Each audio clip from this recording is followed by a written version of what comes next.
Ya, Yang Muhammad Macam. Datuk Pengerusi, terima kasih. Yang Muhammad Menteri, saya merujuk butiran 010200 tenaga dan saya khususkan kepada tajuk IPP.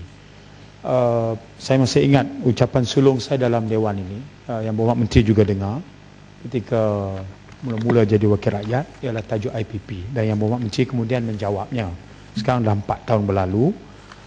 Saya ingin menimbulkan persoalan-persoalan yang sama, tapi barangkali 4 tahun itu sudah ada perubahan ataupun masih sama. Saya perlu Yang Muhammad Menteri untuk memberikan penjelasan. Yang pertama, kita berpendapat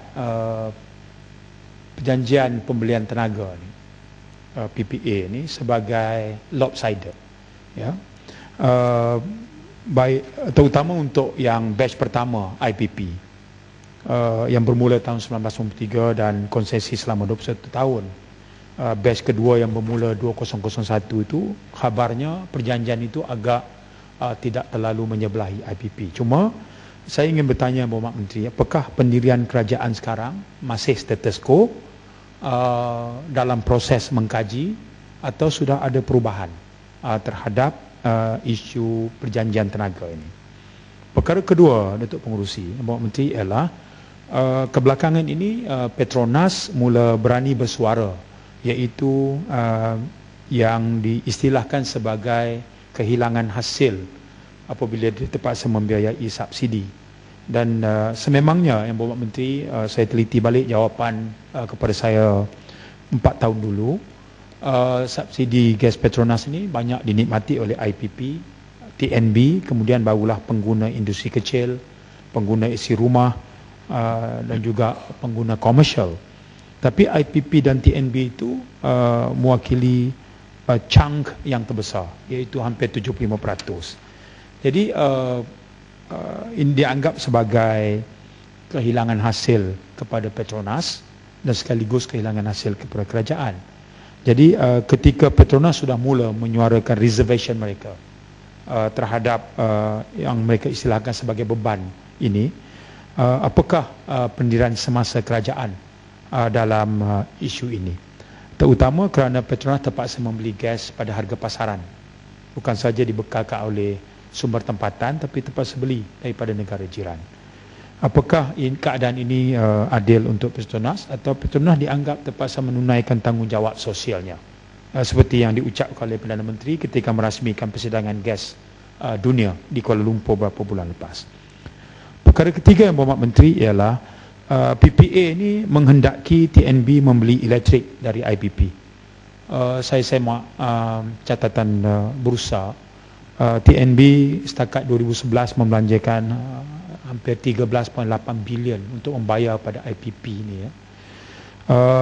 Saya ingin Yang Berhormat Menteri berkongsi dengan Dewan, berapakah kos yang TNB belanjakan untuk membeli tenaga elektrik keseluruhannya, batch pertama IPP dan juga batch kedua IPP. Itu boleh memberikan gambaran tentang model perniagaan TNB yang pada pandangan saya, model perniagaan ini tak boleh nak sustain. Sebab itu TNB tersepit dengan meminta ehsan kerajaan membenarkan supaya tarif elektrik dinaikkan.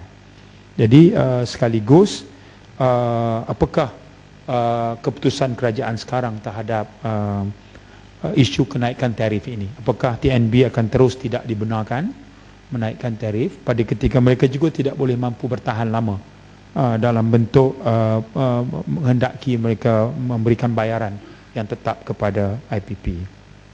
Yang Mohd Menteri, berapa pula standby capacity semasa sekarang yang yang terdapat dalam negara kita hasil daripada bekalan elektrik yang dijana oleh IPP ini?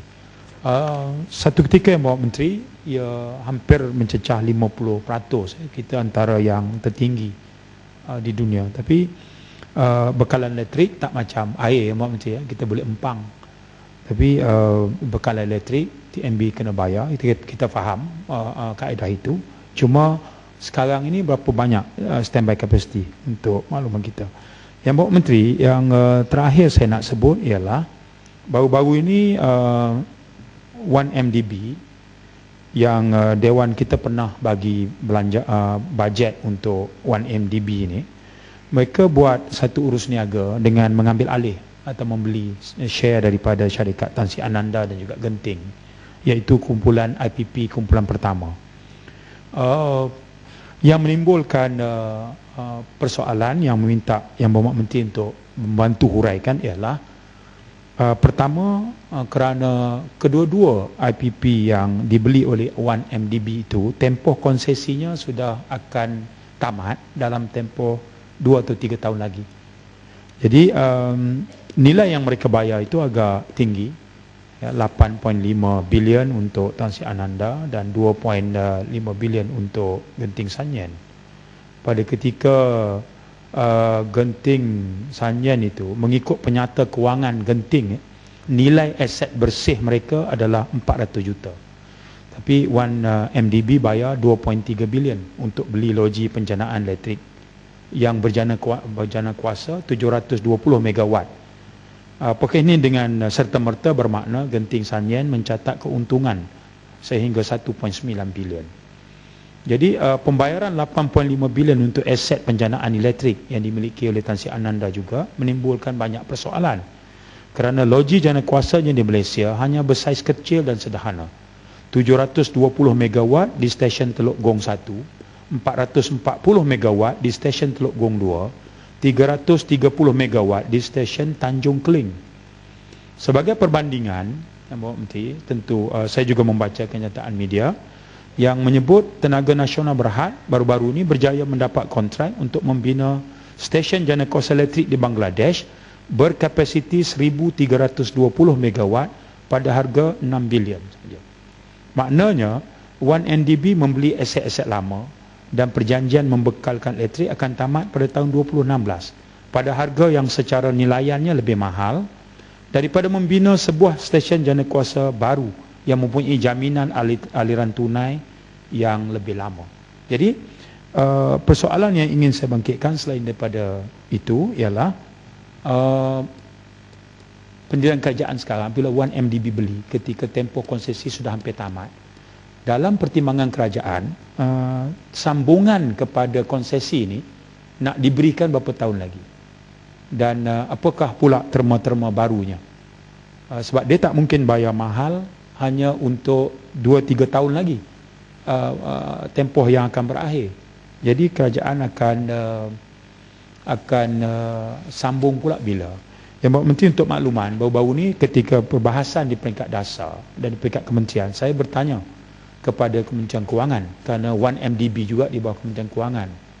Antara lain jawapan diberikan, harga itu willing seller, willing buyer.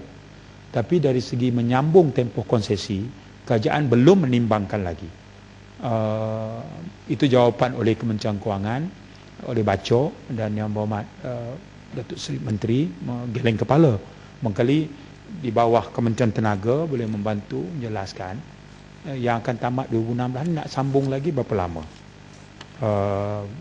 Kali itu boleh membantu kita memahami lagi apakah urus niaga itu urus niaga yang bertanggungjawab atau urus niaga itu urus niaga yang menimbulkan banyak persoalan. Terima kasih Yang Berhormat Menteri.